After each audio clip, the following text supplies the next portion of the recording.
You're listening to the Boat Galley podcast, tips, reviews, and how-tos for your cruising adventure.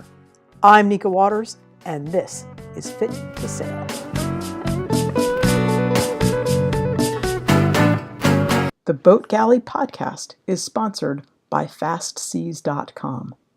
Plan your next passage using FastSeas.com. Whether you are after speed or comfort, FastSeas will find the optimum route to your destination. FastSeas, making weather routing simple. Slow down, slow down. When we first decided we were going cruising, I was a newly minted college grad, playing house with my boyfriend in a 2-bedroom apartment that split the distance between his work and mine. What I knew about cruising was learned from 2 summers of teaching sailing with Sail Caribbean, plying the waters of the BVI and the Lourdes on 50-foot sailboats with a crew of teenagers.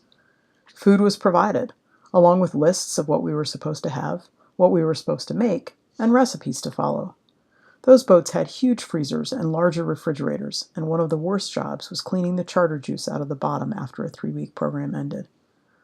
Our personal boat, Calypso, would have a refrigerator the size of a small cooler, and no freezer. Nobody was going to magically appear with a few boxes of food on a regular basis, along with a plan of what I was supposed to do with that food. I'd better learn what to do now, before we left. It was the early 90s, before the internet made everything accessible at the tap of a few fingers on a keyboard, so my main references were books, mostly purchased from the Blue Water bookstore. There was the tried and true Joy of Cooking, a book by Michael Greenwald called The Cruising Chef, a couple of pressure cooker and bean cookbooks, and the book that would find a priceless place on my bookshelf, a place it holds firmly today, Lynn Pardee's The Care and Feeding of the Offshore Crew. I have a fondness for Lynn and Larry Pardee for many reasons, but chief among them has to be that we own a boat designed by the same guy who designed both of theirs. That I've since gotten to personally know Lynn still feels like a bit of a pinch-me-now situation. When Lynn talks about how to organize a galley, which really, it's like organizing your boat, because the food winds up in lockers all over. It's like she's standing in Calypso's salon directing me. She's almost never steered me wrong when it comes to food stuff, although I'm far less of a fan of corned beef than she is.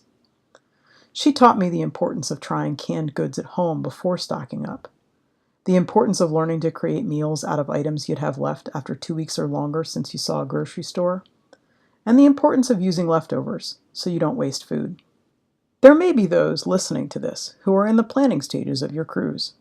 I'll offer 3 tips for provisioning practice that you can work on right now, before you move aboard. These tips work even if you never wind up going sailing at all. Number 1, observe the kinds of food you like to eat. Be a student of your preferences as far as food goes. If you like it on land, you'll love it on board. Understanding what you like to eat is critical to making an accurate list when it comes time for provisioning. It's really hard to take somebody else's list and have it work for you. Start with what you like.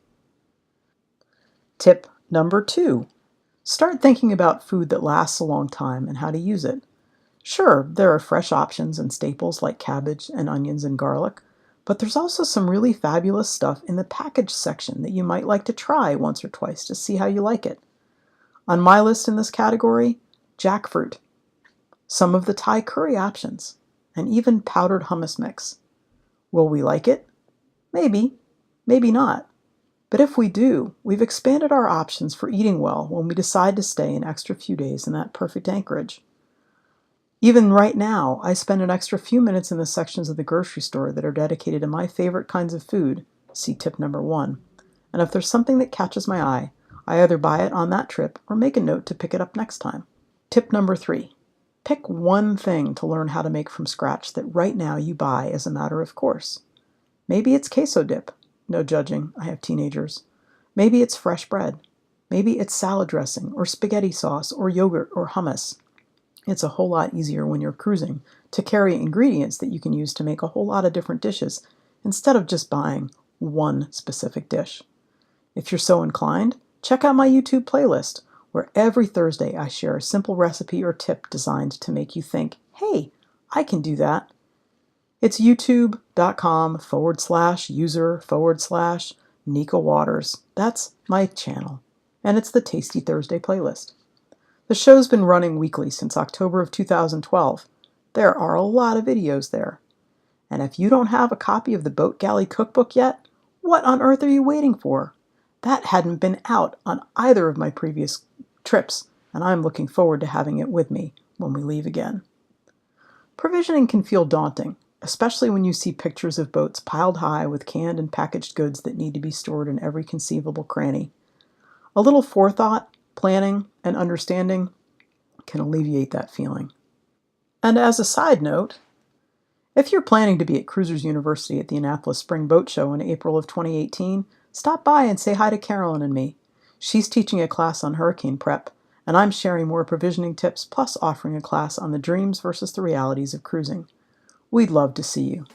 And in any case, I'm so looking forward to sharing an Anchorage with you and sharing the best food possible. Thanks for listening. If you like the show, please be sure to subscribe in your podcast app. Just search for the Boat Galley Podcast, and reviews are always appreciated. Until next time, then.